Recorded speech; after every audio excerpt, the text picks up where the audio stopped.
Welcome to episode 3 of A New Eden. I am Rachel, and today we are going to talk about the energy that is available to us for the week of April 27th through May 3rd, 2026. Before we get into it, I want to invite you to take a moment to ground yourself. Gently unclench your jaw, lift your eyebrows, and relax the space between them. Maybe take a slow breath in and out. And if you want to pause this and come back, feel free. Just take a moment to arrive so you can really feel into what parts of this message are for you. So right now, we are in what Kabbalists call the Omer, the 49 days after Passover. This is known as a powerful window of refinement. During this time, there is so much light available to us, but that also means there's going to be a lot of resistance available to us as well. And that resistance is not random and it is not bad. It is helping us to grow. It is expanding our vessel. It is showing us where we're still attached, where we're being pulled back, where we haven't fully let go, and what soul corrections are showing up for us.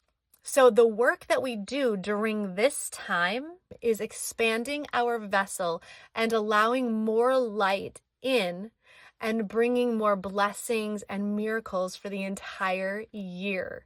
It is an incredible opportunity, and we are being asked to notice what is coming up and to choose mindfully how we engage with it. And this is where astrology can really help us understand how that's showing up for us. And remember, astrology is not about predicting what is going to happen to us.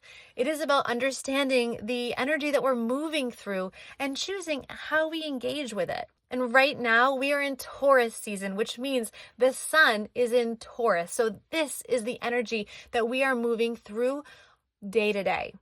And over the last 8 years, we've had Uranus moving through Taurus. So a lot of us have experienced a bunch of change around Taurus themes. Things like value, stability, what we're building, and what actually feels solid in our lives. Like, right? The last 8 years, there's been some changes. And instead of looking at all of that as something that was taken away from us, I really want to offer this reframe. Disruption to stability is stability. All right, hear me out. I know. It is life showing us what is actually solid and what we're being asked to build differently so that we are not building on a shady, rocky foundation. And now, as that energy is beginning to move into Gemini, where it will be hanging out until 2032, we're entering a brand new phase where that big change starts to show up in how we think, how we communicate, and how we see things. And we know that with any energy, we have a choice. We can react, or we can pause and choose with intention. So, because the sun is now in Taurus, reactive behavior can show up for us as us clinging to the old, like staying stuck and digging our heels in.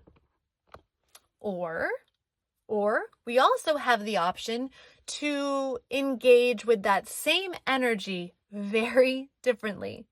This looks like us getting grounded, making a clear decision about our worth, and actually following through in a steady, unwavering way. Like picture Nehemiah up on that wall, not coming down as he's building something substantial and sustaining. So yeah, it's the same Taurus energy, but a completely different experience depending on how we meet it. And later on this week, we have a Scorpio full moon. So things are coming into focus right now, especially on a deeper emotional level. Not always comfortable, but very honest. And now we're going to reflect on the wisdom that came through the cards this week. We pulled the Queen of Cups, the Ace of Cups, the King of Pentacles, the Seven of Wands, and the Devil card. And even just looking at this spread, there's a movement here from emotion into grounding and then into challenge. And what this feels like is something coming up on an emotional level, something we're being asked to feel into and be honest about. There is an opening here, but it doesn't come from forcing anything at all. It comes from honesty first. And then there is this opportunity to choose something different, to get grounded, to make a clear decision and actually follow through on it. And of course, that does not come without resistance, right? There's something here about holding your ground, staying with the choice you've made, even when it feels uncomfortable. The resistance is there for our growth. And at the same time, there is a pull. There is a tug toward the old patterns, what is familiar, what we've always known. And that is really the moment. Do we go back to what we know? Or do we stay with what we know is actually right for us now? And this brings us to a story. The story about Lot's wife. Lot and his family are being led out of the chaos of Sodom. They are being told to leave, to go, to not stay in what they've been in. And they're given one very clear instruction, not to stop, not to turn around, not to go back to what they're leaving behind, but to trust in where they're going. And as they're leaving, as they're already on the path forward, Lot's wife turns back and she becomes a pillar of salt. To me, this isn't about punishment. It's about that moment where we can't fully let go of what's behind us, the attachment to it. It's that moment where even though the path forward is there, even though the decision has already been made, there's still something that can't fully release what's left behind. Something that still wants to look back, to hold on, to stay connected to what's familiar, even though it hurts us. And what's interesting about that image is that she doesn't go back, but she also doesn't fully move forward. She becomes stuck in between. And that's really the moment we're in. Not a moment of having to figure everything out, and not a moment of searching for something new, but a moment of, do we keep moving forward or do we turn back? So when something comes up this week, when you feel that pull, when you feel that urge to go back into what is familiar, that is not a sign at all that you are off track. That is the work. That is the opportunity for your vessel to expand and allow in more light. It is the opportunity to not turn back and to trust that the blessings and the miracles are what is ahead.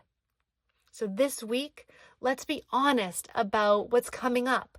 Let's recognize what's available, because this isn't about finding something new.